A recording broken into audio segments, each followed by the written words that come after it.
नमस्कार। तो गवर्नमेंट नुआ गाइडलाइन अनुसार आपण मैंने जानते जे एग्रिस्ट्रेक आधारित सार वितरण हम जोटा कि केते गुड़े जिला जोटा कि आपणकर झारसुगुड़ा एवं कंधमाल जिले में जो सार क्रय माने जो सार जो मैंने किणवे से कौन करें ना सार किपारे। तो सार किणापी आपण को नुआ गाइडलाइन आसी जोटा कि आम जाना जे एग्रिस्टेक आप सार केमी किणवे कौ ऐप आपको इनस्टॉल करने को पड़ो से जिन आपको पूरा तथ्य देवी। तो जेहेतु सार किणा बिकार बहुत गुड़ाए अनियमता होता है से सरकार कौन कर एग्रिस्टेक आधारित सार वितरण पर नुआ माने प्रयास जारी कर जहाँकि आपण को जो मैंने सार किणवा चाहते से आगुआ आवेदन करेंगे तापरे सार यदि उपलब्ध होती आपड़ कौन करें सार पाइपर।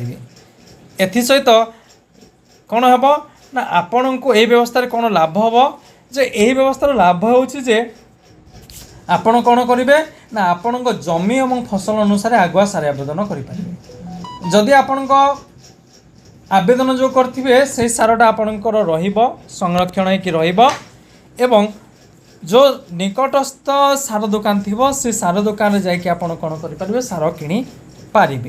तो ये नुआ पदक्षेप नि जोड़े सार किणापी कौन करेंगे ना आपण को एग्रिस्टाग्रे आपन को रेजिस्ट्रेशन करने को पड़ो। एग्रिस्टाग्रे केमिति रेजिस्ट्रेशन करेंगे ना कारण एग्रिस्टाग्रे ये रेजिस्ट्रेशन करेंगे जे आपन सार किणवे। आउ गोटे कथा जब आप सीएम किसान योजना पाँच आपंकर एग्रिस्टाग्रे अकाउंट थी कथा। तो यही सार कौ मैंने किपारे जो मैंने एग्रिस्टाग्रे पंजीकृत होती जो मैंने हो भी नहांती भाग चाषी किंबा नाममात्र चाषी हेले किंबा चाषी उत्तराधिकारी किंबा जो मैंने जंगल जमी चाष कर चाष कि पारे। तापर केमिति पंजीकरण करेंगे ना आपण आधार कार्ड मोबाइल और जमीर तथ्य देकर आप कौन करेंगे आपण निजर सारटा किपारे जोटा कि आपंकर पायलट प्रोजेक्ट माने यही कौ जिले में ना कंधमाल और झारसुगुड़ा आरंभ हो। तो यही आप कौन करेंगे जो एफएस अच्छी farmer work for fertiliser sale अच्छी से मोबाइल ऐप व्यवस्था कौन करेंगे ना आप गूगल प्ले स्टोर ताको डाउनलोड करके आपण सार दुकान एवं क्यों सार किणवे ताहा चयन करेंगे सार दुकान एवं क्यों सार किणवे ताहा चयन करेंगे।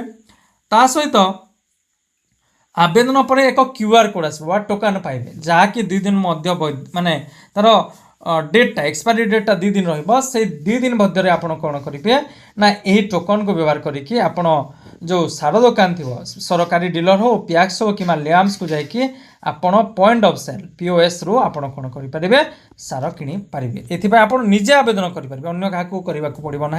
तो आपड़ केमी रेजिस्ट्रेशन करेंगे से आम आउ गोटे भिडियो जाना। तो यही तथ्यटा एवं नुआ हिसाब से आसूसी जो चाषी मैंने सार किणवा चाहते से आगु कौन करेंगे ना आवेदन करेंगे सार ना से सार पाइपर ना एवं जदि से आगु आवेदन करूना सार मिल ना से एफएफएस जोटा farmer work frame work for fertiliser sale अच्छी मोबाइल ऐप अच्छी से आपको रेजिस्ट्रेशन करने को पड़ो जोटा कि आम टे डेमो देखीदे। तो ये जो ऐप अच्छी farmer framework for fertiliser sale ministry of agriculture जो लॉन्च यही ऐप माध्यम आप कौन करेंगे ना आपणकर सार आप रेजिस्ट्रेशन करके आप सार कौन करेंगे किपारे। तो केमिति किणवे ता आ गोटे भिडियो बतैबी। आशा करूँ ये भिडियो आप किसी इनफॉरमेशन पाइबे एवं जानीपारे जे जो नुआ इनिशिएटिव निया कौन रोचे।